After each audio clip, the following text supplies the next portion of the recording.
ওরকম কোনো প্রেম করা হয়নি লাইফে। সেই ছোটবেলা থেকেই ক্রাশ খেয়েছি। আমার মনে আছে দীপজল সাহেব, ওনার স্বপ্ন ছিল আমাকে হিরো বানানোর, আর আমার ইচ্ছা ছিল না কখনো হিরো হওয়ার। বাট তারপরেই আসলে অ্যাকচুয়ালি ওনার ভালো লাগা, ভালোবাসাতেই, আগ্রহতেই মূলত আমার সিনেমাতে আসা। না, আমি মানুষ হিসাবে ওনাকে গত 10 বছর ধরে আমি দেখতেছি খুব কাছ থেকে। আমার কাছে মনে হয় না এরকম মানুষ উনি, এটা আমার কাছে মনে হয় না।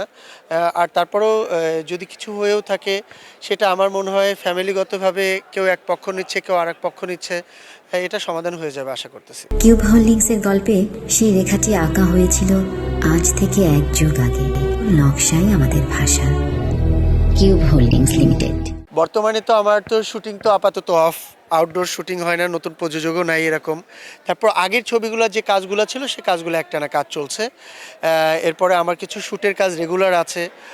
এরপরে বেশ কিছু উদ্বোধনও এখন যাচ্ছি, বেশ কিছু টিভি প্রোগ্রামগুলোতেও যাচ্ছি, রিয়েলিটি শোগুলোর গেস্ট হিসাবে যাচ্ছি। ফটোশ্যুট আছে, সামনে ঈদ পূজা চলে আসতেছে, ঈদ চলে আসতেছে, ওইটার ফটোশ্যুটের বিজি আছি একটু। সব কিছু মিলে আছে, ভালো আছি। না আসলে আমি আমার ওরকম কোনো প্রেম করা হয়নি লাইফে।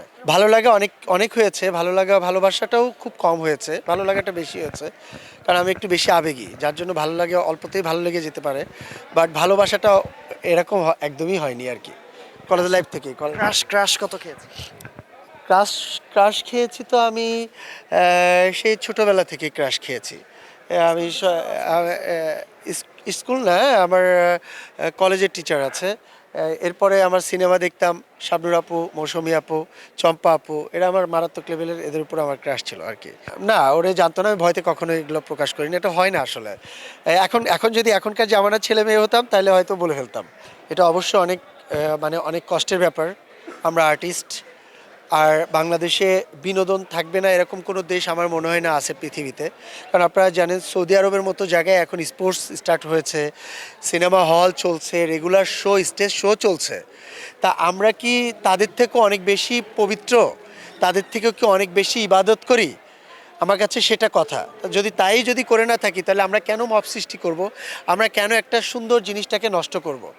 তা আমার কথা হচ্ছে, আমরা যেখানে যে যেমন আছি না কেন, যার যার সেক্টরে সে ভালো থাকার চেষ্টা করি না কেন, কেন আরেকজনের আমি ক্ষতি করব, কেন আরেকজনের পিছনে লেগে থাকবো? আমার কাছে এটা অবশ্যই খুব খারাপ লাগে।